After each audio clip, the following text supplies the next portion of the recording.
Welcome to this episode of the Comedy Defect podcast. My name is Winter, I'm a comedian, and this is my show. Those that are new to the show, welcome. Those that are old to the show, welcome back, guys. Now, I'm going to make this intro really short, and I think you guys appreciate that, because this show is about me, it's about my guest. But before I get my guest on, I'm going to tell you about what's going to be happening on the 22nd of June at the Fisheries Wharf Cafe. We're going to be having our first comedy night we've had in nearly a year and a half. It's going to be amazing. It's the first night out. We're going to be allowed out. We're going to be allowed to enjoy live comedy. I'm going to be there emceeing. You can have Trevor Locke. He's going to be closing the show. It's going to be an amazing night. We've got amazing acts on. 22nd of June. Tickets are available at the Fisheries Wharf Cafe, and that is on the website. But it's Unlocked Comedy, 22nd of June. It's in Boxmoor. It's just across from the Fisheries in the pub and restaurant there. 2 minutes walk from the train station in Hemel Hempstead, just by the canal. It is the Fisheries Wharf Cafe, 22nd of June. You can find us, a Comedy Defect, on Instagram. We're there on Twitter, at Winter Dominus for both those places. We're on YouTube. We're on iTunes. We're everywhere you find good podcasts. If you like this podcast, you can also donate to us. You go to Patreon, type in The Comedy Defect Podcast, donate as little or as much as you feel this podcast is worth. Or if you can't do a donate or do anything like that, just share your favorite episode or leave a comment on maybe YouTube or Instagram or even iTunes. Leave us a nice honest review because it tells people where we are and what we're up to. And that's it for the intro about me and what's coming up. This is episode 84 with a very funny guy I met many years ago in Ireland when I started doing comedy. I did about 30 gigs, then I moved away and then came back to comedy. And I think Kieran is a really funny guy. He's an excellent comic. If you ever see him on a bill, you're in for an absolute treat. It is Kieran Lawless. He's won many things, but we'll talk about those in the show. Enjoy this episode. Kieran Lawless, episode 84. Speak to you in a bit.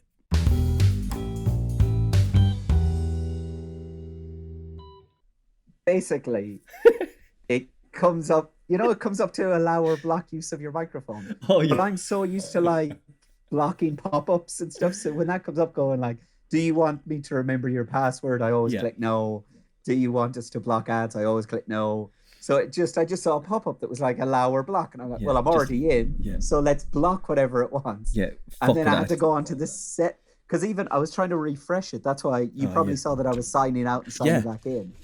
But it was just remembering those settings of, you blocked the microphone. So I had to go into settings and find where it was like, you blocked this website from, it's like, oh man, it's basically your fault. Okay, that's cool. That's good, man. It is. That's good. Well, I'm glad. My fault. Well, that's fine because I haven't used this thing before, this connecting thing. Because someone said to me, you should try this because it's really fucking really easy to use. It's pretty simple, like, to be fair. And it is. I tell you what, it definitely is. Because there was a moment as well where you went, oh, fucking technology is shit. And I was thinking, no, humans are shit. Technology is brilliant. It's amazing in every way. Humans are using it, and that's why. Everyone, just like every time fucking, I know what platforms you use now to stream your fucking series is, fucking pop-ups, fuck off, and that's it. And then you just, okay, I'm in now. What is this not, why is this not working? Oh, okay, because there was a thing that I need to say yes to for a change rather than saying fuck off. That's cool. Hey, look, some people pay for BT Sports, some people get round paying for BT. Fucking idiots, that's what I say. Fuck it, just get it cheap, man. Be a pirate, man. Be a pirate all the way. Might be redacted later, we'll see. Fucking Kieran, so... No, I do not approve. If you've already clicked record, I would like to say that I do not approve of piracy or stealing. Especially if I ever reach a stage of my comedy career where I can release things, I do not approve of piracy. People should pay for what they watch. Exactly. Especially young aspiring comedians. People need to pay for what they watch. Support the arts. That's it. Exactly. Art is a job. Yeah, that's right. We're like ticks until we make some money. Then it's like, fine, grand. Yeah, pay for everything. Tickets are then 25 quid rather than a fucking bucket. Oh no, don't get me wrong. I'm going to be pulling the ladder up if I get to a stage where I can start pulling the ladder up on people beneath me. And like, I'm absolutely going to do that, Wait, I've reached this. Those fans who were with me from the beginning, as long as those fans who were with me from the beginning, afford £100 tickets per seat, then Mom and Dad.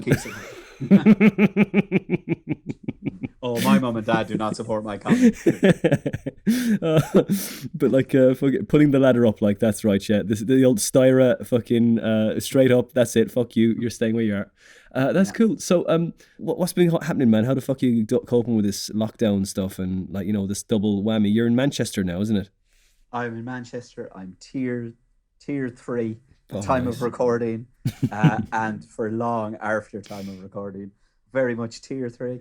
I'm not too bad. I'm like, it almost sounds horrible to say it because there's almost a community feeling of everybody being miserable and hating every second of it. And don't get me wrong, I would 100% wanted to go away tomorrow. But relative to so many others, I'm working from home. I go out I've taken up running. For somebody who's a comedian, goes out and does gigs, I'm more introverted than I act, when I'm out. I'm quite naturally introverted. Mm-hmm. So being the thing about lockdown is you can change your view tomorrow. I could wake up tomorrow morning unbelievably angry at the world. Just going, I'm sick of this now. I need to go bloody outside. I need to meet somebody. I just want to go to the bloody pub. But right now, relative to a lot of people, it's not too bad. You catch up on Netflix that people have been talking about, like, oh fuck, I've seen that now. That's great. I have time to watch that. Just lining up everything in a row, and then you're moving on to Asian stuff. Well, I mean, other Asian stuff. Oh, now we know what you're watching before pop-ups. There we go. Yeah, there was no hint of you weren't talking about anime there. I know. Of course, Akira, brilliant animated movie. It's brilliant, the best. Sure. So, what are you working from home? What are you doing from home? Oh, this is just boring job. Oh, what is that then? Yeah, boring day job. Yeah. This is spreadsheet nonsense. Oh, nice. Excel all the way, man. What's your favorite Excel shortcut? Well, it's definitely Control A because I need to be able to highlight everything really quickly. Right. It's amazing. No matter how big the spreadsheet is, you can just select all. It's incredible. Oh, brilliant. That's fantastic. And delete. And my favorite column is definitely my favorite cell is C19. There's always really cool data. I don't know what it is about C19. Yeah, it's right. Just amazing. When you hit that selection, you just like, right, my day's done now. I'm gonna go make myself a cup of coffee. Like I'm winning. I've hit it. I've peaked. Yeah. Oh yeah. That's what's going on. So what's that? What? So you're doing Excel? Are you like what? You like a accountant or what is it? No, I'm sorry. I'm an accountant. It's very job entry. It's like, I thought it. It's like when in a job interview somebody goes, your biggest weakness, and you go, I think I worked too hard, and you think, I got away with that, and then they go, no, but seriously, what is your biggest weakness though? I want to know what you're really shit at. Yeah. Well, I'm an account manager, so I'm a customer account manager. So basically, we're a company that has businesses that we do consultancy for, and I manage our existing customers. So if they're angry or if they need a report on something, I get that Excel out, baby, and pivot table my life away. Basically, you get an Excel version of opening up a can of whoop ass on why the fuck that client is pissed off, right? Is it really just go, well, here's a pie chart that I've made from Excel and to like how unsatisfied you are. And this is the other pie chart of how much we've destroyed this other person who is responsible for this career. Is that what it is?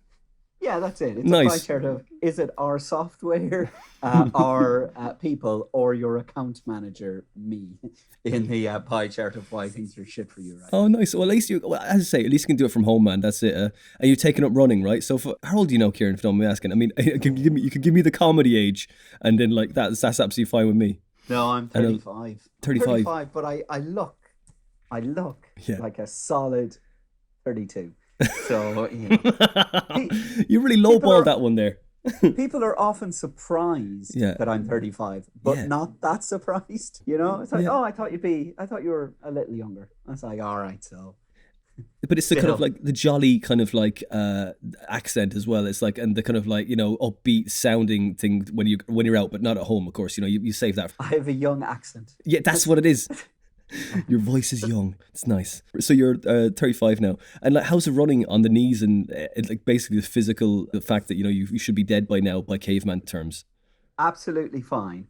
The only thing. Wait a second, Winter. What age are you? I'm not letting you away from it. I'm a solid 32. Yeah, because I was going. Wait a second. This guy's throwing out a lot of shit for somebody who may well be May well be older than me. The joys of the audio podcast, isn't it brilliant? Yeah.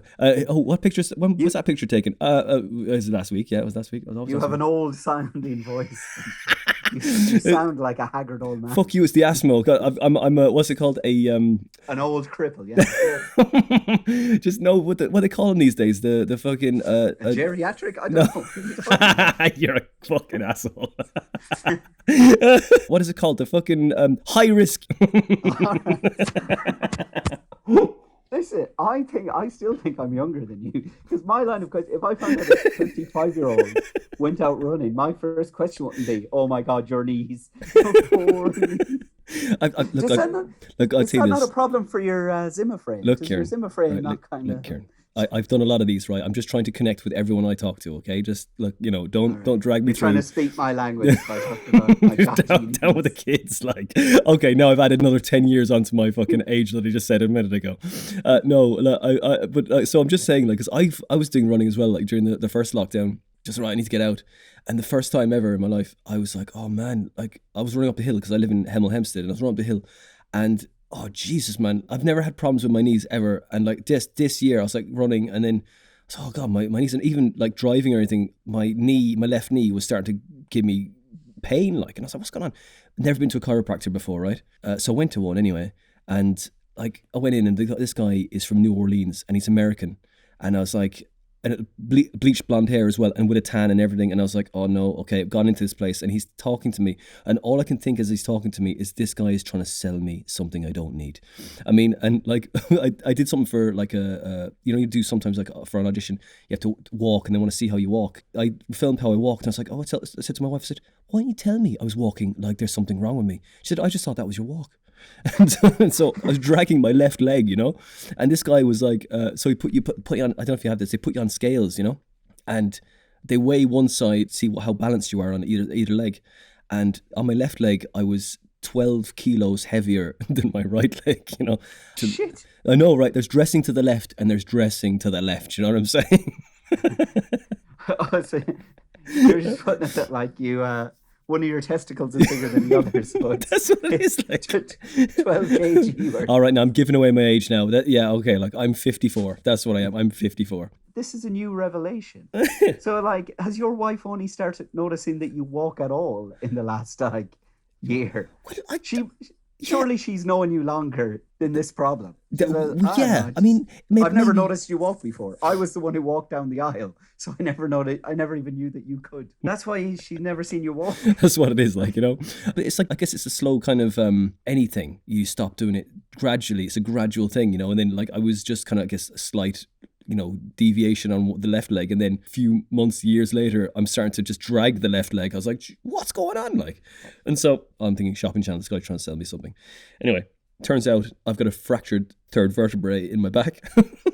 Fucking hell. From when I was a kid, like, But yeah, man, so that's why I was asking you, because when you start running, like, and you haven't like done it for a long time, all the old stuff that your body's compensate for can just go, oh, by the way, you haven't done this for a while.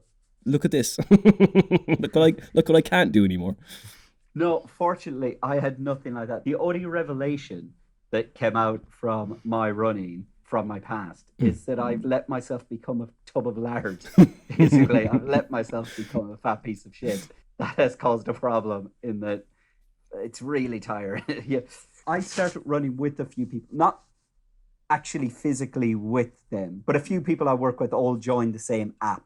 So we can all like track each other's runs and the whole thing. Oh, yeah. And yeah, a few of them have been like, oh, I get shin splints and my knees and oh my God, my hips and all. I get none of that. All I get is just my lungs. Like, oh God, this is a nightmare. And more than anything, because usually what happens, especially if you start running longer distances, is no matter how far I've ever gone, and I've been trying to ramp up my distance, you still, the first 2 or 3K always feel like a nightmare. Yeah. I always start off and 2K in, I'm always like, this is shit. I'm not going to be able to, oh God. And then your body just eventually goes, oh, I tried to make him stop, but he powered through. So now I'll just let him run. And then you just get into a rhythm of, outside of it being incredibly boring and me not realizing I had let myself go to the extent that I had. I play five-a-side football and even like dodgeball, and so you think, I play some sports, so going out for a jog will be fine. I can play five-a-side football for an hour and I feel fine. So running will be the same. 2 minutes into my first run, I thought I was going to die. It's just a different world when you're just out, just running. I hated it. It's so boring. It's the most boring. And people talk about it like it's this meditative state. You'll become one with your own body and thoughts. It's just like, well, I'm at one with my body in that we both think this is shit. Yeah. My body thinks it's shit. My brain thinks it's shit. I am one. Yeah, is in like one mass now. I don't have a neck anymore or arms. It's just I'm one round lump. That's what I am. Nice. Gets very competitive. Like with the what app are you using? Are you using like the Run Keeper app or the free one? Is exactly the That's one. That's the free one. That's the one, man. I'm the same as you, man. I'm not made of bloody money. Exactly. I'm paying money for running. I don't even like it, isn't it? Exactly. Listen, if I'm gonna have to, let me tell you, it doesn't matter how small the barrier to entry is. When you hate running as much as me, like, there's a subscription to this app for £1 a month. Yeah. Well, that's me out then. Yeah, exactly. I guess I'm never going outside again. Oh, so I'm paying someone to hurt me. Okay, great. Thanks. That's lovely. Yeah. Fantastic. But if I'm going to do that, it's going to be in a kinky way. Right? That's right. That's right. The end result might be the same, but I mean, I'll have a story. Either way, my knees are going to be fucked. I might end up weighing 12 kg on one side. So I know which side is my good side now, at least, anyway. The other side. If you're ever getting fitted out for a suit, do you have to tell them? By the way, you haven't measured someone like me before. I'm slightly heavier on this side. I mean, about more than average. 12 kg is a lot, though. Yeah. You're a different human on one side. The guy did an X-ray, and like, because this guy was tanned and like bleached blonde hair from New Orleans with that accent, I thought he was like selling me snake oil, And he put the X-ray on the light box, and I was like, he showed me the all the kind of calcification and everything. He said, look, your back is off by 15 degrees. But I was like, I probably got that one from a really bad patient, like, not believing anything. Because I was there, he took the X-ray and all that, sort of like a Fisher Price kind of style, just taking out the same, that's the one there, next one. But yeah, man, it was off by 15 degrees. Man, honestly, I've been going for the last maybe 7 months or so, and I feel like a new person. It's brilliant. I can walk properly now and everything. But it's true to say that it's been a good while since I met you at that gig up in Manchester. Your gait didn't seem crazy off. Like, no. You certainly, it was sufficiently normal for me not to remember what your walk looked like at all, which is how I am with most humans. Because it just sounds so much. I mean, if your left side wouldn't be allowed to fight your right side in a boxing match. No. They'd be like, the discrepancy's too much. Yeah. One is 12K, like heavier, more than the other. There's this is not allowed. Your left-hand side would beat the shit out of your right-hand side. Exactly. It essentially was like. Do you remember what it was as a kid through this off? I know exactly. Did you have a fall that you always remembered all your life? I do, man. I jumped off a pier when I was a kid.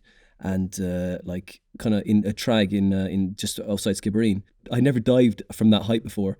I thought, no, it shouldn't be a problem. I've seen my mates do it, so off I go. Like, so jumped off, and then I lost my formation on the way down, and then landed on my chest, and the legs went over my back, so chest hit the water like concrete, and then the legs just went crunk, and I heard a crack at the same time. Couldn't walk properly for about a week. Did somebody have to jump in and save you? No, I was fine. I managed. Luckily, it was fairly shallow, which was smart enough to do, wasn't it? So fairly. I mean, smart is relative. It's why there's that's why IQ is a scale. It's a precious thing, yeah. I could like doggy paddle back to the side, and then got out, and I couldn't walk properly, I say, for a week, and rang the mother. Your friends laughed for about 2.5 Oh hours. Yeah, of course, man. Like, I proper face planted the sea. Like, he said, yeah, because this fracture's from years ago. I was like, oh man, amazing. I've got a fringe show now. So you really are. You were born to be a comedian. This is it. Like, I mean, I've got two things covered now. I've got like a broken back. And, my dad's Sri Lankan. Yeah, from Cork as well. So it's all mixed. There's a lot of mixture stuff going on there now. Well, are you going to be able to get this chiropractor to come to your show for the last night? So he comes out, like cures you, takes your walking stick away on the last night of the fridge. Now look, Big emotional. You're giving away too much now. I was going to arrive at the gig in a wheelchair, and then at the end, this chiropractor is going to come and heal me like Jesus, a bit like that. Yeah, it's going to be great. Oh, the first person to come to your show 2 nights is going to be so disappointed. True, but I have to keep kind of injuring myself to get. They'd have to be like, wait, he was faking it. He didn't get cured last night. He's back in the wheelchair. But I'd seen a miracle. So, Kieran, how long have you been doing comedy? Oh, I hate this question because I've gone on and off comedy a few times. So, my first gig was years ago, probably about 13, 14 years ago. But I did a handful, and then I kind of stopped. And then I moved to Dublin when I first met you. And that was my first spell of properly doing comedy. So I was doing comedy for about 4 years in Dublin. And then I thought, I'll move to Manchester. I'll move to England and try and make a go of it over there. Yeah. I kind of came over and I spent a few months doing loads and was actually moving up. Because I had started at the bottom, but already had years of experience. Like a complete idiot and amateur that I am. Rather than come over and just start showing people a CV, I just kind of immediately went, well, I'm in a new country, so I'll start from the bottom. And now I see loads of other people who move over going, well, I have 4 years experience. And they go, oh, you must be good then. Here, go to a proper spot. Yeah. I just arrived going, can I please just have 5 minutes anywhere, please? Because I'm brand new. So maybe you wanted to dazzle them as well, though, isn't it? Surprise! I've got all this experience coming over from Ireland. It's very depressing because, especially if you move to England, so on a way that we don't have in Ireland, there's a lot of gong shows and stuff here, and it's really depressing because gong shows are for absolute beginners. So one of two things would happen: is I'd either win, which happened more often than not, which was good, but if I won, I was a dick because I had 4 years experience and half the other people were doing their 3rd gig, 4th gig, 5th gig. So if I won, I was a dickhead. And if I didn't win, I was a real fucking dickhead because I was the person who had 4 years experience who was losing out to Jimmy 3rd gig over here. Oh, no. So oh, crap, this is really depressing. But you were a semi-finalist in So You Think You're Funny, wasn't it? Yeah, I was. So it went pretty well, No, that was before I'd moved over. Oh, right. Yeah, that was back I was living in Dublin. That was about 10 years ago. I was still in Dublin at that stage. So then I got it was very different when I moved over. Not even the gigs themselves, but just the kind of geography. Because if you live in Dublin and do comedy, there's so few gigs down the country in Ireland. Every gig is close to you. So if I had a gig at 8 o'clock in the evening, or 9 o'clock, it usually meant leaving the house and half hour before the gig. Whereas here, there was a lot more driving across the country, oh, I'm based here, but tomorrow I'm driving 3 hours that way. And, the day after I'm driving 4 hours the other way and then 2 hours. And just because I wasn't used to it, I just didn't embrace it as much or kind of fell out of it after about 4 or 5 months. So I went through a long, long spell then of only gigging when the gigs really fell into. I never stopped gigging, but I only gigged when gigs fell into my lap. Yeah. If they were easy to get. So I might do a handful of gigs, but then not gig for 2 months. And then I might have another handful of gigs. And then, so there was kind of particular people who booked me regularly. But then I started almost only doing their gigs, which weren't that often. So only in the last kind of couple of years again have I decided, let's get out there more. Let's be a comedian. It is ultimate. And it was something that I had stopped enjoying, but then really started enjoying again. I was getting more and more into it. I was, doing more new stuff. Because the other thing is when you fall out of it in that way, you stop writing. So if you're only doing a gig every so often and you already have material, then it was just, I have a gig tonight. I haven't gigged in 2 months. So I'll just go up and do the stuff that I do that I remember. So I was writing way more. I was back into it. In the first 2 months of 2020, I had done more gigs than I have in a 2 month spell in 7 years. And I thought, let me tell you, nothing's going to stop me. There is nothing on earth that could get in the way of the momentum that I now have. That's it. As a comedian. I'm fucking ready now. I looked up to the sky and I said, God, Stop me if you can. I was like, look at that guy. He's got nothing on me. I am it now. I'm coming for you. I'm coming for you. I have, okay, yeah, okay. Best made plans, huh? That's what it is, man. And now I'm glad to be talking to you, Winter. This is as much human interaction as I've had. This is as good as it gets, man. So you start. What year was it? You started 2000 what? Shit, I must have done my first gig in 2006. Do you remember where it was? Yeah, it was in the Bank of Ireland Theatre in the NUIG. Oh, nice. I was a member of the NUIG Comedy Society. Wow. Who were the people who pushed me onto. So, like, I'd always loved comedy. I used to watch a ton of stand-up and everything I watched as a kid, because I had older siblings. I was the youngest by a good bit. So they were watching all these sitcoms that shouldn't really have been in my age bracket, but that I watched and I loved, like from like about the age of about 7 or 8. I used to watch like the Turtles and cartoons and everything, but I've just loved sitcoms from a really young age. So I'd always loved comedy. So when it came to university and it was like joining societies and stuff, it was like, oh, comedy society, yeah, right up my street. But without having ever thought, oh, I'm going to be a stand-up or I'm going to do. I joined up, I went to the first meeting, got to know a few of the lads from it. A few months later, they were like, we're putting on a show and we've got you down to do 8 minutes. The show is in a month, write something. I was like, whoa, hang on a second. 8 minutes? I did not, I know. I didn't realize at the time, but if I'd known more about how the comedy scene worked, I would have been like, hold on, fuck off. 8 minutes, that's way too long. 5 is standard, 5 bloody tops. So I was just like, no, I'll do the light and I'll do the doors. I'll do something else. And they were like, no, everyone's doing a bit. Like all the lads that are in the society, we're all doing a bit. Get on it. We've got a couple of sketches that we're going to do in between. So you can be in one of those or 2 of those if you want as well. But yeah, you're going to do your thing. And it went all right. It went fine. The main thing was the very first joke that I told on stage. Oh, what was it? I'm not going to tell now. Oh, please. I'll go on. Go on. It's aged badly. It's one of those jokes, is it? Yeah. Is it one of those shock jokes, is it? No. Now that I've said it, it sounds worse than it is. But that got a big laugh. That got a really big laugh. Right. And all that mattered was like the first laugh went good, and I thought, that felt good. Yeah, I've nailed it. This felt great. But then the thing is, because again, that was just like a fun one-off thing.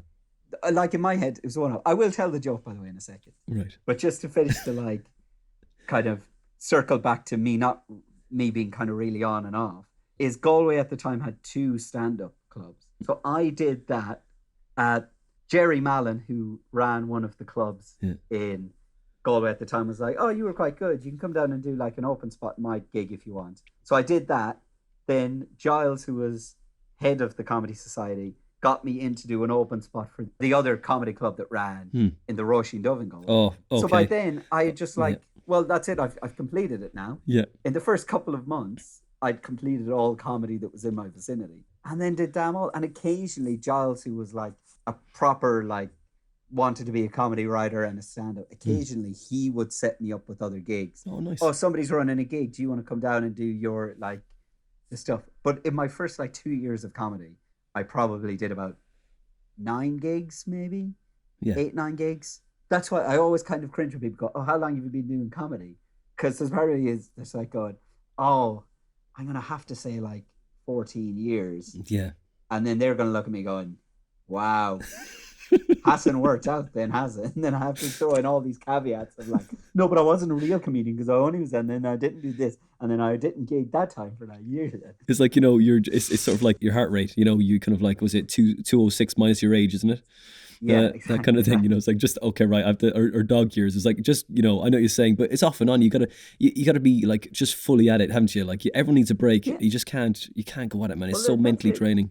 And the thing is, because people go into it with different attitudes. Like some people go into it straight away with like an attitude of they're going to be a comedian, and some people it's just a thing they're trying. And then it's a matter of geography. Because if that first gig had been in London, where gigs were available, even if they were just terrible open mic nights, I might have done my first gig, thought that was fun, and then immediately done 20 gigs over the next 20 nights. Yeah. Started showing up at other random open spot nights, you know, asking if I could go on, and just start emailing. but that was never. Yeah, but I it's lived in hard. Galway, and there was no other You're from Galway clubs. as well. Well, I'm from Mayo. Right. But I was in uni at Galway. Yeah, that's what I think I found about like Ireland. You kind of do those same gigs, like especially when I moved to Dublin. It's like, right, okay, I'm moving to Dublin. I'm from Cork, so it's like there's only like about 3 gigs in Cork. Like you had the LV and that burnt down, and then you had Paddy O'Shea had another gig which was on St Patrick Street, and there was like just 1 or 2. But like once you'd done them, there was no really. There was just like Was the Crack House? Where yeah, was that's the Crack right. House? That's right. The Crack House in LV. The LV The used to be. LV one was the Crack House. Yeah, that's right. And then Pat O'Shea had a different one. He had another one on St. Patrick's Street for a while, and then that was above a pub, and it was a really nice little room. He gave me my first headline spot, and the first paid fucking. I was like, oh my god! And I you know what it was, right? I tell you this, Alan Hurley. Oh yeah. Alan Hurley. He was there, and he was on before me, and he was like, hey man, do you mind if you record my set? And this is in the days of DV tapes, like, you know. So I was like, yeah, no problem, man. So I set it up and set it to record, and then I say first headline spot with Paddy O'Shea, and like it went great as well. I invited a couple of friends, you know, which usually is like, you know, the ceiling of your fate of having a bad gig, and it went great anyway. So I went home after recording Alan Hurley's spot, and he did great as well. And I watched the tape. It finishes exactly as they introduced me. I was like, God damn it. Great, it was great. You'll always remember Alan Hurley. Yeah, so Alan Hurley, you fucked up my fucking video, you bastard. I would, because I remember I first met you in the Neptune Comedy Club. Yeah. It must have been about 10 years ago. I love that gig. I love that gig. It was a great gig. It was a brilliant gig. Did you do a gig in Roisin Dove then after, who was you saying that got you the other gigs? Guy, you might know Giles Brody. I don't know that we should be dropping loads of names. Like, he was president. He had actually formed the Comedy Society when I was there. So that was the very first year it existed in the NUIG. So he got me a few different gigs that he was picking up. But yeah, I did the Roisin Dove, and I did Cuba Comedy Club, which was run by Jerry Mallon at the time. Then eventually a couple of other things kind of cropped up around Galway. Then I moved to Dublin, and when I moved to Dublin, I did move thinking, now that I'm in Dublin, I'm going to start doing comedy. You know, I'm going to... So it's not like, oh, it was such a pastime that it never even entered my head to like try and do a go for it. When I moved to Dublin, I was thinking, I'm going to start doing loads of gigs. I'm going to try and do comedy. But then there's limitation because, you know, Dublin doesn't have a huge amount going on either. No. It's limited, like, I mean, it is limited too. Like, you know, the Neptune was an absolute gift. Like, it was just every week, it was brilliant. You know, you could get on. It was really great fun. But like the Roisin Dove, how did you get on? Because I did that gig when I was 30 gigs in, and I was going through like a suit jacket phase at the time. I went through that phase. We've all had it. The Bill Hicks phase, right? The Bill Hicks phase. The audience will respect me more. Totally, yeah. You know, I've got stuff going on. I can afford a jacket.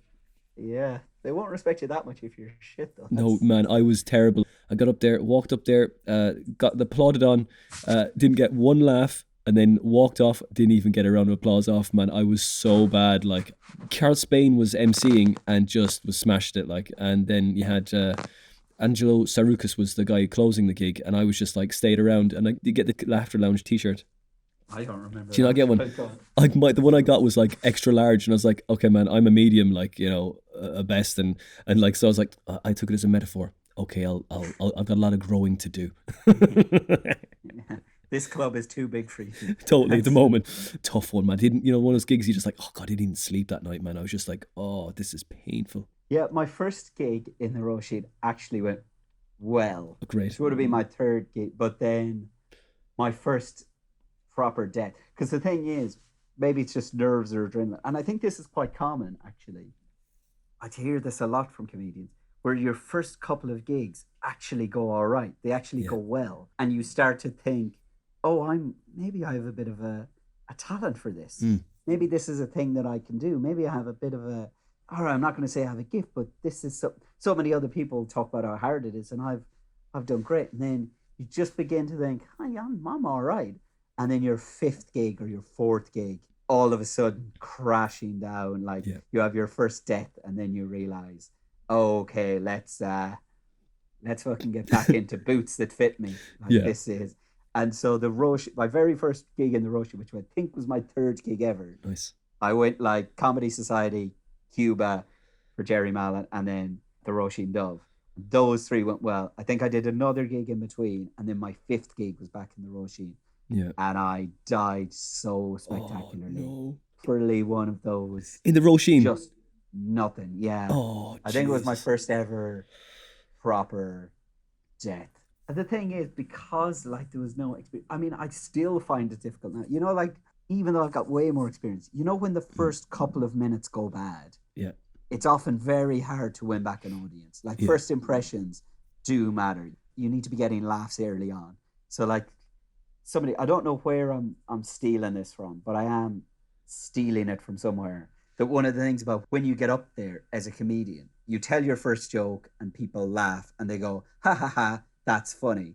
And then you tell your second joke and they laugh and they go, ha ha ha, that's funny. And then you tell your third joke and they laugh and they go, ha ha ha, he's funny. And when they get to that stage of ha ha ha, he's funny, that's when you have them. That's when you can, you know, they're now going along with you. You've built that faith. Yeah. So if you have those first 2 or 3 jokes and it gets to the stage of, oh, this guy's not funny, it's really hard to win that back. Totally. But at least now, with a bit more experience, if I tell 3 jokes and it's not going well, I can maybe start bantering. I can switch it up. Maybe there's a group of lads and I'm just going to start chatting with them. And maybe if I do, because I've done a lot of MCing, so a bit of banter to win them back, and then I can segue back into material. And I, you know, they already think, oh, this guy's actually quite quick, you know, and it's, there was nothing else in my arsenal. So like the only thing that happens is I was going to tell my jokes while making eye contact. Now I'm going to tell the rest of my jokes staring at the ground. And that's how the remainder of the, and it was a 7-minute spot. I remember that I'd been given a 7-minute spot, which was, I think how they did it is my memory. But like everywhere now seems to do 5s or 10s. Yeah. But I remember this is a 7-minute spot. Yeah. And just waiting for the light.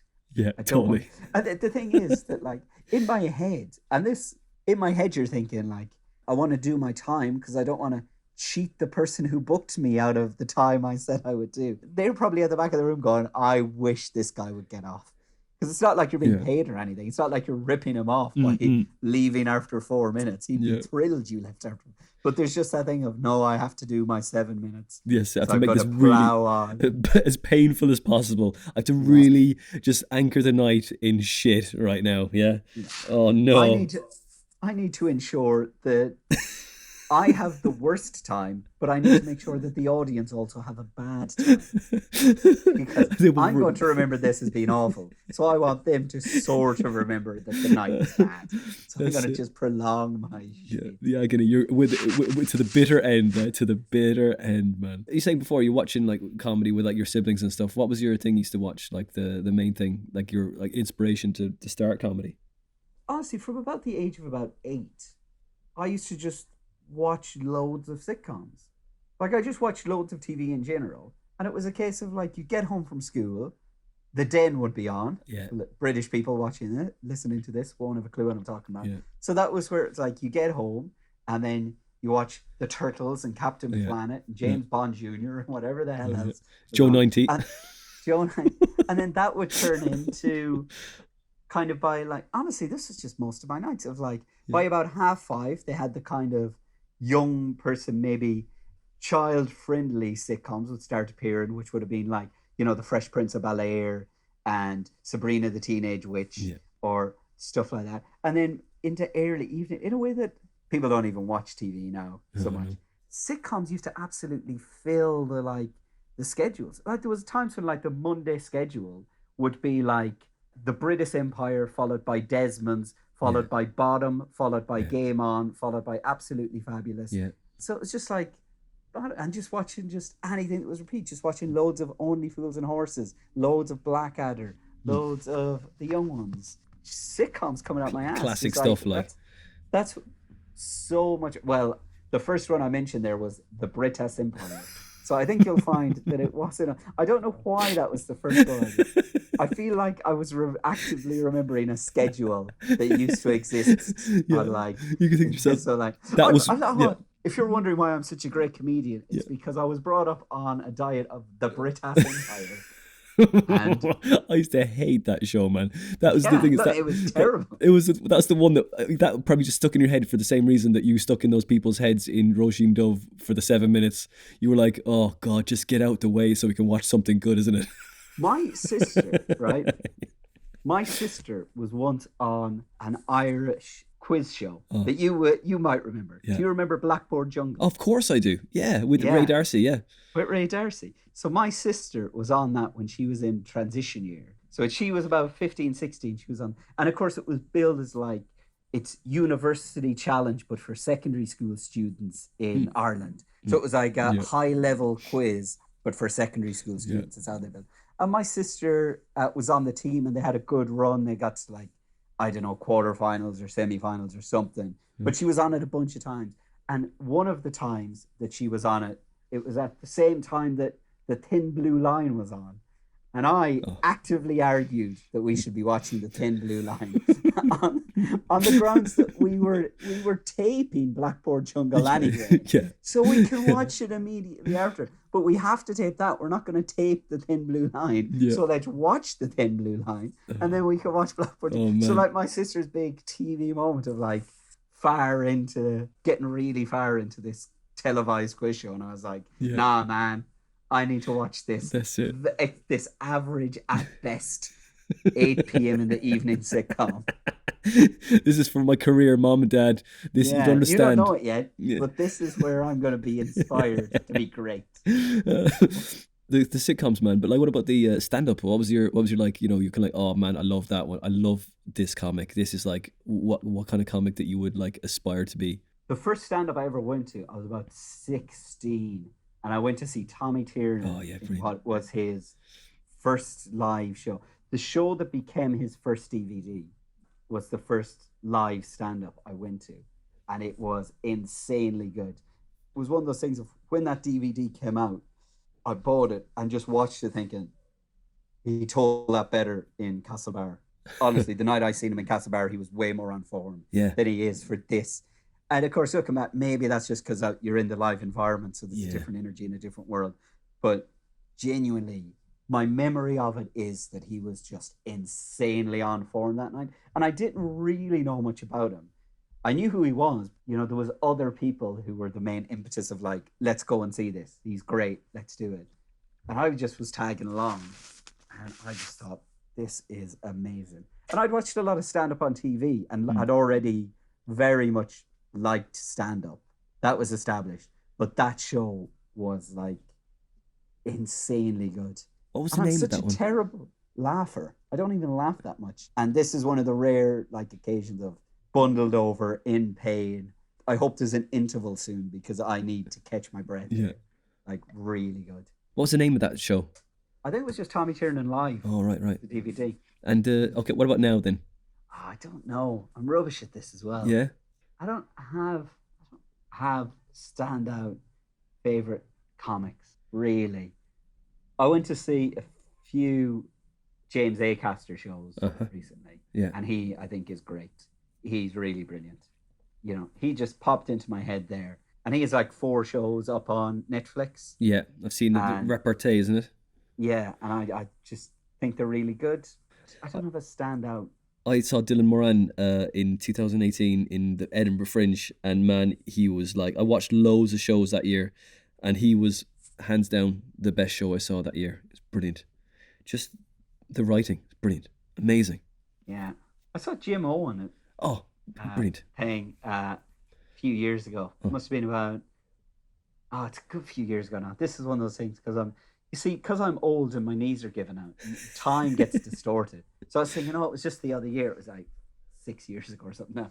But it was just one of those. And I'd watched a lot of Jim Owen and I always thought he was good. Yeah. I just watched the show and it was just like, this again. Because sometimes, I watch a lot of stand-up and sometimes you see people who fluctuate like, and then you just see them when they're on form. And it's like when they've fully got the crowd in the palm of their hand. And then you go, right, I'm not going to say this guy is my favorite comedian now, but watching this show and watching him on form, this is a bit special. This is really good.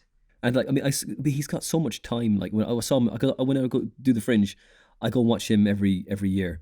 Up there, he's just got like just the time, because I mean he's built up his audience and everything, but it's not like, okay, I need to get to this next bit now. It's just like, yeah, here we are. It's just, it's so like, in a way, it's just, nonchalant about it, like just like, well, it's brilliant. It's brilliant. Just the he looks nearly bored with what he's about to say, like, which is, it's wonderful. But then you can turn it up. He's like a comedy elf.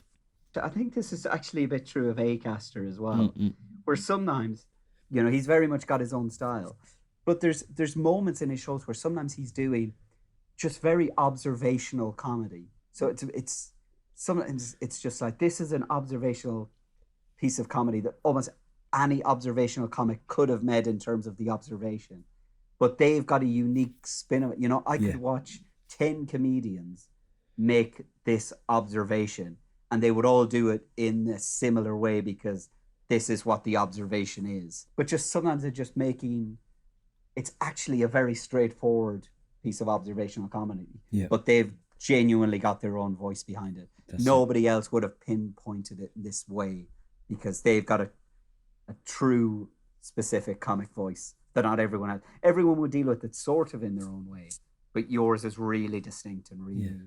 It's just basically packaged differently, isn't it, really? You're like, you packaged it like that. Or like, you've got weird hair, or, you're wearing some odd clothes, but like, or you're kind of like, or in your suit jacket. You're in your bloody suit jacket. You're the cock of the walk. That is a classic trope though, isn't it, really? Oh, Bill Hicks' face. It's classic, man. I love it. You've been to the Fringe loads of times, haven't you? I've been several times, but like, I went up with a compilation show, then I went up with just a two-header. Last year, I just went up for about 5 days, but just jumping on loads of shows. Yeah. A couple of years before that, again, I went up for a few days. So I've been up and been around, but I've never brought the Kieran Lawless one-man show. Right. I've never brought the Is that in the pipeline, or? See, yeah. I mean, I don't know what's happening with Edinburgh in 2021. Yeah. But a big part of the recent kind of, I'm going to start doing comedy again, I'm going to get back into it, a big part of that was going to be, if I do decide in 5 years' time or 4 years' time or whatever, that comedy's actually done, I've went over and back, I've done it, then I've stopped, then I've done it again. I've been on and off, now I'm just going to, that's it. One of the things that definitely has to be on the list, has to be done before I ever give it up. I'm going to do a proper Edinburgh show. For better or for worse. Just even if it's just to know what a nightmare it can be, I need to have done that thing. I haven't got my Blue Peter comedy badge until I've done the 1 month, Yeah, you're basically your sadness badge is what you haven't got yet. Yeah, exactly. You need to be crushed fully. Into the Edinburgh Mall. I haven't done enough shows to know people looking sad, even though it's hard for no people to look sad, but I want somehow to have to do the show to know humans but still have an audience of sadness. That's what I somehow want. I was at the Fringe a couple of years ago, and I saw Rory walking down South Princess Street, right? And I was like, how's it going, Rory O'Hanlon? And I was like, he was like, just in such a bad mood, man. I was like, all right, just a little bit of a nod. I was like, all right, man, okay, take it easy. Anyway, 2 weeks later, he saw me, and he was in a good mood, and I was in such a shit mood. Like, it was just like one of those mental high fives. They're gonna go, oh, it's your turn today. That was so funny, man. The problem is everyone just, because every conversation is the same set of questions. Yeah.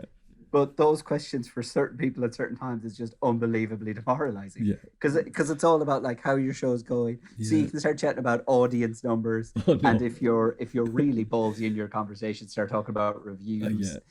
But there's always the risk the other person's going to be like, yeah, I had one person in last night, and that one person was a reviewer, and that one person called me a dickhead and said, oh, shit. And so it's just like, oh, we're all having the same conversation, but it's actually a very risky conversation. That's it. Right? It's basically top trumps, isn't it, really? But you're playing for your self-esteem. Well, it can start going the other way, because it's either going so well that you're going, oh, my God, I've like completely packed out 10 nights in a row, and of the 9 shows I've left, 7 of them are already sold out. Really? Because of the 9 shows I have left, 8 of them are already sold out. Or then you start going the other way. You start going bottom trumps, where people are like, oh, last night I had 4 people in. 4 people. That's great. I'd have been bloody lucky. Last night I had 2 people in. And one of them was my mother. And my mother hates me. So I hate it. So you either go top trumps or bottom trumps. Kieran, you've won. I'm looking at your CV now. Like, you've got won loads of awards. Bulmer's comedy competition winner. God. 2007. That's one. Yeah, right. But that was. Did you win that joint with somebody? No, just on your own. No, that wasn't there. How dare you? How dare you? I won that very much on my own merit. Congratulations. I'll tell you one thing about that win. Yeah. Is I actually got knocked out in the semi-final. Oh. So I got in by default and won it. Nice. So whoever booked Chris Kent on a better gig that night. Yeah. So that he couldn't be our showing up to the final. Thank you. But he won it, didn't he, as well? Did he win it? Oh, he did win it, didn't he? And it wasn't Chris Kent. No. Well, he won it. He won another year, maybe. Was it only 1 year? Was it? He did win it. He did win it. He won it the next year, I think. Ah.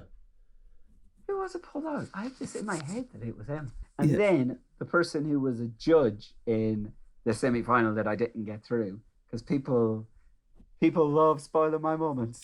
They come up to me after the show and said, "Yeah, I didn't think you should have won." Oh, it's like, you've already knocked me out once. Yeah, stop trying to knock me out when you're not the judge. Any bit of confidence you had, just putting that out there. No, Any ember. She did say it in a nice because she started going, "Oh, congratulations." Yeah, I mean, I wouldn't have picked you, but it's good that the people who like you do like you. And she's like, "Oh well, it's a nice timely reminder that even though I won something, there's definitely still people who don't like me."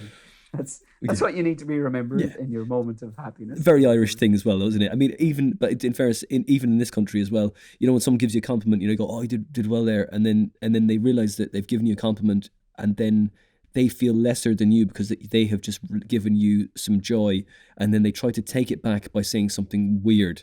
Do you have that? Yeah. That's an odd thing as well, isn't it? I tell you what, it was Sharon Mannion, I think. I think she pulled out. I think that's why. Yeah. She couldn't be in it. So I got in it and then I ended up winning.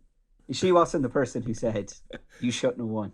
I mean, she probably thought that. She was probably thinking, well, if I'd been in there, you wouldn't have won, you idiots. So you got the Bulmer's Comedy Competition winner 2007, Angelic Banana Smackdown comedy winner 2008. God, are you on my comedy thing? I am, yeah. What's good? All right, so what's happened here? I'm going to start having a look at your reviews now as well. We're going to discuss all this now. It's going to be great. The thing is, what must have been happening here was me thinking, well, nobody needs to know what non-competitions these are. So, particularly, the Bulmer's one was actually all right. Yeah. That's a good one. Yeah. That was something that I'm still very proud of. That was a very respectable, good newcomer one. The Angelic Banana is a big sack of nonsense. I mean, I love the names as well. Like, oh, brilliant! Yeah, it was a bit of a trend that took off in Ireland, Irish comedy scene for about 6 months, where they'd have like 32 comedians or maybe 16, and everyone was paired 1-on-1, and you'd have to do like 2 minutes each in the first round. One person would be voted through, so then it'd be like the quarterfinals. Everyone would have 3 minutes each, but it would all be 1-on-1. So each would do 3 minutes. You'd have a clap off. There'd be a semi-final, 4 minutes, 1-on-1, clap off until you got down to the final 2. And I think the day I won it, there was about 5 people in the audience. Oh, but you won. They made enough noise for me. A win's a win, man. That's it. A win's a win. And you got like Ted Fest Festival 2007. What's this? That was the Father Ted Festival. Oh, nice. So it was on like one of the Aran Islands. Oh, yeah. Wherever it was that, Father Ted was meant to be, or pretended to be based. And so they just had a big festival of all things kind of Father Ted-ish. Oh, brilliant. Yeah, they just did like 1 round in Galway. So they had a handful of like round 1, and then I think 1 person from each got chosen. And there was 4 people in the final. I was only a finalist. I didn't win it. That was really brought home by the fact that I died unbelievably spectacularly in the final. No, what happened was... What happened was, it was one of those things, because I'm not going to say that it was big, but like, this was a Father Ted festival. Yeah. So people had come just for the festival. But because it's like a small island of like, oh, look, one of the small islands, this is where Ted is, and we're going to do loads of Father Ted based stuff. People come out for the weekend. So, but there was only one pub or two pubs. So we were in the hotel we were staying in. They put on the final of this comedy competition. Right. All the tourists who had come out were all in the pub as well. Yeah. So, but they were just in the bar. None of them were there. They didn't know the final was taking place. So it's one of those classically awful. It was absolutely packed. The pub was packed, but nobody was there to watch the comedy. And this was won by Sharon Mannion, who had pulled out of the other one. She won it. But the main reason she won it, and she was great, right? I'm not saying like, she won it because she was great, but the main thing that she had more than anyone else was just, she got up there and absolutely plowed through. Like, you could have not distinguished her doing an audience with people absolutely pissing themselves laughing, or the fact that she was doing a gig where everyone was ignoring her. She didn't bat an eyelid. Okay. She got up and did all her material as she would have done it had they been laughing insanely. Whereas I absolutely, again, because this would have probably been, this was somewhere, because this came before the Bulmers comedy competition, which happened right after I moved to Dublin. This would have been within that kind of first 10 gigs. So even on the other debts that I had, I never had a gig. This was my first ever, nobody's even listening. Yeah. It's one thing for them to stare and not like me. What do I do when they're all chatting amongst themselves? As far as I was concerned, they were interrupting all the gags, because there was just gags that were being abandoned because, oh, that's interrupted now, so I can't do it. Oh, what's going on? And then I really fucked up because there was one stage, because a few people were being nice. Again, this was a packed out pub. I'm not going to turn this into a therapy session, but it was absolutely wedged. And a few people, just out of basic politeness, people being nice, did start watching the comedy, did start watching the stand-up. So there was loads of talking going on, but a bunch of people were like, yeah, we're going to watch and we're going to engage. And yeah, you guys go for it. But what happened was I said something, or, oh God, I think I made some reference to the fact that nobody was listening. Yeah. And a few people started shushing the people who were talking, which of course was supportive on our side. Yeah. But I think I said some reference of like, oh God, the people who are shushing are throwing me off more than the people who are talking. And actually what ended up happening was the people who were shushing who were actually on my side. Oh, no. Went, well, fuck you, dickhead. Oh, no, that's it. You think we're going to stand up for you now when you've just been like, oh, the people standing up for me are worse. That's like, well, fuck, you're on your own. Oh, that's terrible. It's awful. So the last one as well, the Moose finalist in 2008. Wow, there you go, man. That's it. Tell me about that. God, I forgot about it. My memory of that is that it was unspectacular. It was fine. I did a semi-final. I got through. There was a lot of acts on. So I did all right, but I was never... And I had this when I was in the semi-final of So You Think You're Funny as well. I knew I definitely wasn't in the running to go through. So you start thinking, my only hope here is if the judges make a terrible mistake. I'm banking on the judges announcing me as the winner and the whole crowd going, well, the judges were wrong. What the hell? What's going on? Yeah. And I've been to those competitions where the judges just have a totally different idea of what's good than the audience. Yeah. And the audience are just like, why the hell does that person go there? Yeah, so that's what I'm banking on now. Yeah. I'm banking on the judges being wrong. And you've got TV credits in Ireland, man. That's not a small feat at all. Like you've got again, there's got to be two on this. Isn't there are, man. You got go on. You can name them. Well, one was just the Comedy Awards, isn't it? Stand-up Comedy Awards. Irish New Comedy Awards in RT. Yeah, but that was just an open mic competition that they televised. But it was good because it was professional. It's still a video that I sent to people because it's still a TV thing and it's shot professionally. Yeah, damn right, man. The thing about that was it went all right and everything. I enjoyed it.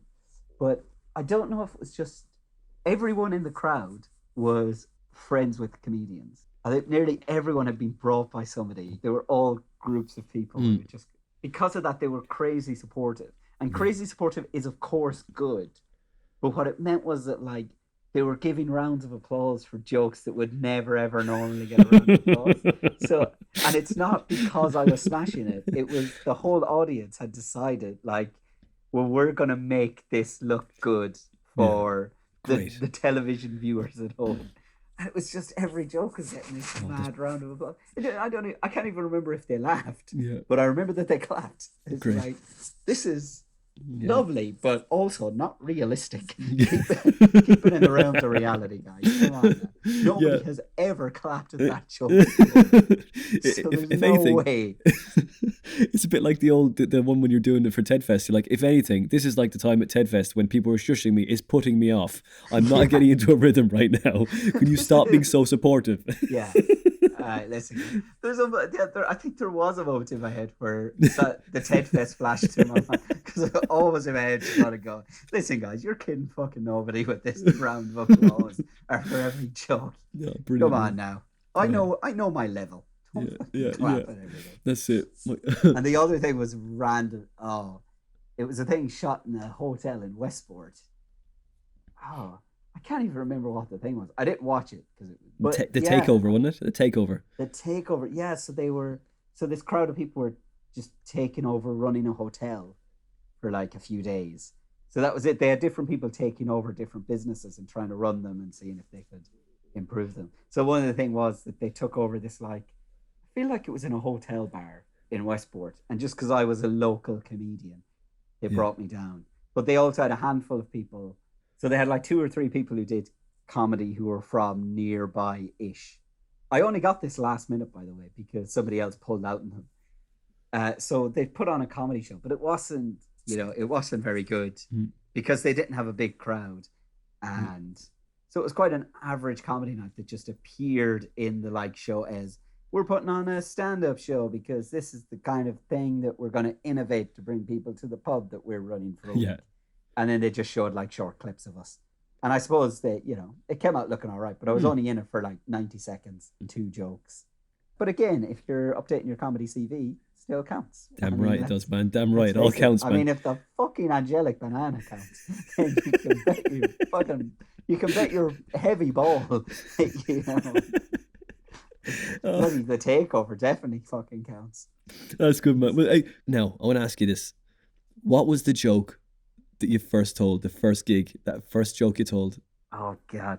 I've done this. So this became my first joke for fucking ages. Oh, it's not going to be good over. There's some acting in this. No. I want to say that, anyone listening to this in just audio alone, but it was, I almost wasn't ready to come on because I had to run to the toilet right before the MC said my name. And I almost didn't make it back in time because I was too busy reading all the toilet graffiti. Because that's what I do whenever I'm in a public toilet. I just read all the toilet graffiti on the wall. And the one that always gets me, the ones that I'm always I just read over and over again, is always those ones of like, be here tomorrow for some big cock, be here Thursday, 2:00 and I'll suck your dick. And I mean, every time I listen to like, it's always just so ridiculous. I mean, they never turn up, and that's it. It's better in visual form. Yeah, it's good. I know you say. That's great. That's good, man. First joke you wrote, is it? It was the first joke I ever wrote. There you go. That's good, man. First joke I ever performed. That's great, man. Because I put no thought into the orders of the jokes that I performed. Very much performed in order of written. Brilliant. Nice one. Well, so what's the plan in the next, like, if anything, the tier 3 gets released or gets lowered down to DEFCON Blue? Do you know, the plan is just to get back out there and get, a bit of momentum behind me again. Like, there's no more, because I don't really know what the reopened world's going to look like. I mean, I'd like to believe that things will reopen, and because people will be so, have such massive cabin fever that everyone won't be able to wait. Everyone will just be so desperate to get out there and get back that, live shows will be better attended than ever before, because everyone will be setting up gigs and there'll be a huge demand for people, just for all the art, just people just who are in their homes now thinking, as soon as this is lifted, I'm getting out there, I'm going out more. I've been in for the last year, and that meant I have a bit more disposable income because I haven't been able to get out and spend and live. So I've saved up a bit, and now I'm just going to, that's kind of optimistic. Probably won't happen. But with a bit of luck, there'll be a real craving for some live comedy. And I hope to just get on that train. I hope to stand in front of people shushing and tell them to stop, even though they're trying to be nice. For your show that you're like planning to put together for like any festivals or stuff like this, do you have a name? Have you have like, I mean, I always think of like, before I write a show, I'm like, okay, I've had a few names picked out. Do you have one that you're like, oh man, this is going to be the name of the show? No, I don't. No? I wish I did. This is another thing, because people tell me all the time. Yeah. Or like, I've had it a bunch of times, like when people first meet me and say, oh, who are you? Oh, I'm Kieran Lawless. And they go, oh, you must have some jokes about your name. Like, no, not one. It's so just my name that I can't see it as anything other than just my name. Yeah. I'm sure some people would just look at the name and just see puns. Yeah. Puns everywhere. Yeah. I just think that's just my name. Yeah. Fair play. I respect that more. I think I want to as well. I don't have one in mind. I really don't. But I did the 1 hour show that I did do, which I did for the 10 Days in Dublin festival a few years ago. So this was the only kind of single 1 hour show that I ever did. And that had like a theme. It was called How to Boast. Everyone does that now, of like shows called How to. But this was a few years ago. So that trope hadn't been so ingrained at that stage. But it was called How to Boast by the world's most handsome, funny, sexy comedian or something like that. Yeah. And I think whatever I do, I want to have a theme, but that theme isn't decided and will ultimately dictate the name. It's not just going to be Kieran Lawless does funny. It's going to be Kieran Lawless with a thing. Yeah. This is a thing. And there'll be all kinds of other jokes segued in that go off topic and all that, all the rest. But I wanted to have something connected in enough that it's got a kind of start, middle, and end. Some kind of narrative or something connecting it all. Because ultimately, I think those are better shows. I think they're better as shows. Because sometimes I watch comedians who are great, but if I go to see their hour in Edinburgh or whatever, I usually think, well, because this is just a set that maybe you've segued in a theme, but really it's just your set. I'm usually kind of content after half an hour. Yeah. Like, 20 minutes would have been enough. You're great. I think you're brilliant. I think you're a super funny comic. But 20 minutes to half an hour would have been loads. By the time you're in the 55-minute mark, I'm very much ready to leave. And the way to keep my attention as an audience member is to have that kind of beginning, middle, end, some kind of thread that engages you throughout. So ultimately, when the show is written, that's what I would dream of it being. And that will, of course, inform the name. But no, there is no theme and there is no name. Live and Lawless? People suggest lawless all the time, LOL less. But to me, that very much reeks of, so not funny, no laughs. Laugh out loud less. No. Yeah. I just call it not funny, but trying. Okay, 2 other questions before we go, right? As a comedian, what do you kind of see yourself as? Say if you see yourself as a certain job as a comedian, like not a plumber. I mean, it could be a plumber, I don't mind. But whatever, do you know what I mean? Like, you go, I just go to work, like, and this is the kind of job that I would see myself as in that comedian role. It is a hard question, I know. This is a hard question, I know. But just like, if you do have something. See, what makes it difficult is, in my head, I'm thinking, is this question what I am or what I aspire to be?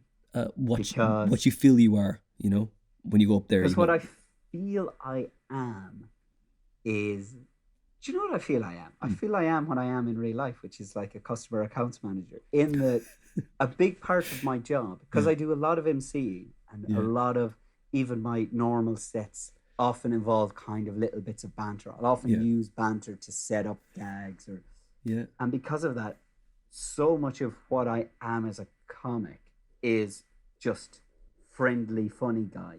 And so if I think of that as a kind of job, it's usually what job is like helpful guy. What job is just like, your job is to help out people who are, struggling. Some kind of help desk operator. I was going to say carer, but like I know you're saying, just like your job is to answer the phone, be super friendly and upbeat, and help the person if they've got a problem. So you're like, I think that's kind of what it is. You're fucking like, IT, aren't you? You're fucking IT support is what you are. That's. Have you tried turning your laughs off and on again? that sometimes. That's great. Okay, Yeah. cool.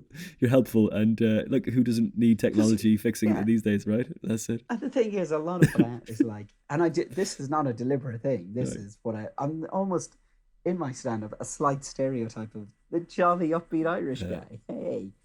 Hey, look at him. He's so smiley and giddy up there. Yeah. But again, Cool. that's not necessarily aspirational. That is just kind of me being You. the Irish stereotype that I am in real life. You got a load of really good, clever answers to that. Like really, really just like eye-opening. Oh my God, I can totally see exactly what you mean by that. And that does encapsulate your character so well of what you're trying to be, how you view yourself versus how the audience view you. And that is so on point. And I'm like, I kind of think I'm on an IT help desk.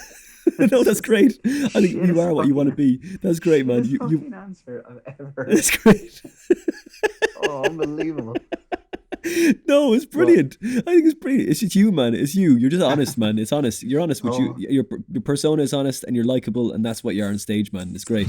You know. So where can we find you, Kieran? You can find me in my apartment in Manchester for the foreseeable future. I am on Twitter as Lawless Comedy, but I barely tweet. But that's another thing that I'm going to start. Instagram is Lawless Comedy. It's usually Lawless Comedy which is the closest I've come to using my name in something, because Lawless Comedy does make me sound like I'm a cool badass comedian rather than what I actually am, which is my name comedy. Great, man. Yeah. So Twitter Lawless Comedy, Instagram Lawless Comedy. My YouTube, which full on doesn't have anything on it right now, but will do, is also Lawless Comedy. So keep checking out Lawless Comedy and stuff will appear. All right, man. And you'll be at the Fringe soon. Yeah, I think genuinely the aspiration at this stage is Fringe 2022 for the run. I'll probably, assuming there is a Fringe next year in 21, I'll almost certainly be around for a few days. You know, I'll go up again for a week. I'll get on other shows. I'll do the rounds. You will see me somewhere. Follow me on Twitter to see me. But yeah, Fringe 22 for the full show. The big show. Nice one. Oh, well, Kieran Lawless, thank you for coming on the Comedy Defect, man. I appreciate it, man. It's always a pleasure to talk to you, man. Yeah, absolutely. My pleasure. And if you need any help with your IT, just let me know. Because it's what I was born to do. In your soul, you are an IT support technician. I like that. Do you remember the first ever episode of Futurama where they inject like the person's career into it? It's just like, no, you're a delivery boy. This is what you are. You know, everyone gets assigned a job. That's it. Yeah. I should have been on the IT help desk. That was great, man. Brilliant. Well, cheers for your time, man. It was real fun. No worries, Winter. Cheers.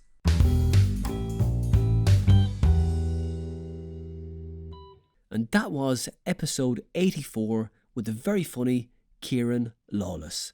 And if you want to come and see him live, he's performing on the 22nd of June at the Fisheries Wharf Cafe for Comedy Unlocked, the first gig back after the lockdown. So he is going to be opening the show. Kieran Lawless, come check him out. Hemel Hempstead, Fisheries Wharf Cafe, Comedy Unlocked on the 22nd of June.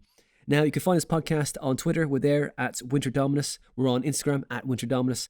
We're on YouTube, The Comedy Defect. We're also on Facebook. You can go like the page there. If you like this podcast enough and you want to support us, you can go to Patreon, type in The Comedy Defect Podcast, donate as much or as little as you can afford.